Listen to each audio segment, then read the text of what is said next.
সরকার দেশ চালাতে ব্যর্থ হচ্ছে। সরকারের ক্ষমতা যে নিয়েছে এটার উপরে কোনো কন্ট্রোল নাই এবং পিছনে অন্য কেউ কলকাঠি নাড়ার চেষ্টা চালাচ্ছে।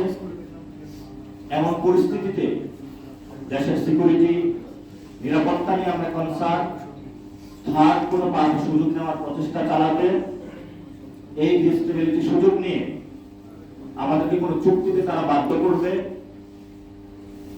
আমাদের জনগণের কাউকে হত্যা করে এমন একটি পরিস্থিতি তৈরি করবে যেখানে আবার গণতন্ত্র হলো ব্যাহত হওয়ার একটি ষড়যন্ত্রের আমরা আভাস পাচ্ছি।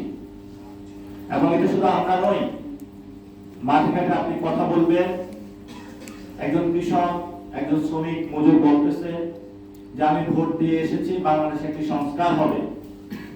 সেই সংস্কার প্রক্রিয়াটা কোথায় আমরা সেটা দেখতে পাচ্ছি না। তো ইলেকশনের আগে কিন্তু প্যাকেজ ছিল তিনটা: নির্বাচন, সংস্কার, বিচার। এবং আওয়ামী লীগ প্রত্যক্ষভাবে নিষিদ্ধ হওয়া সত্ত্বেও মাঠে সরকারের মদদে মিছিল করছে।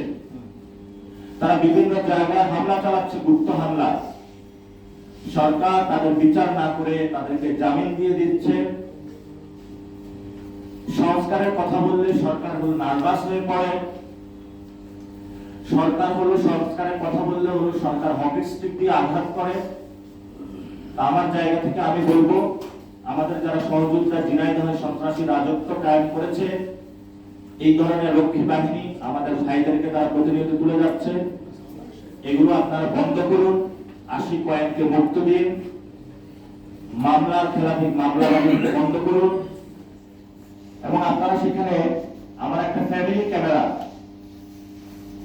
যেখানে আমার ছবি থেকে শুরু করে ফ্যামিলি সবকিছু রয়েছে, সেটা তারা ডাকাতি করে নিয়ে গিয়েছে।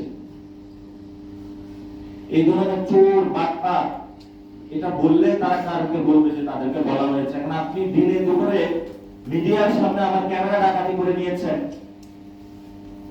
এখন একটা যে কোনো সাধারণ মানুষের এই ধরনের যদি মোবাইল নেওয়া হয়, তাকে তো বলা হয় চিন্তাইকারী। হুট করে আইসা বাসা থেকে লাফ দিয়ে মোবাইল যখন নেওয়া হয়, তো যখন মিডিয়ার সামনে এই ধরনের জোর জবরদস্তি করে নিয়ে যায়, অস্ত্র ঠেকিয়ে, হকি স্টিক ঠেকিয়ে, তখন তো আমরা তাদেরকে ডাকাত না বলে কিছু বলতে পারবো না।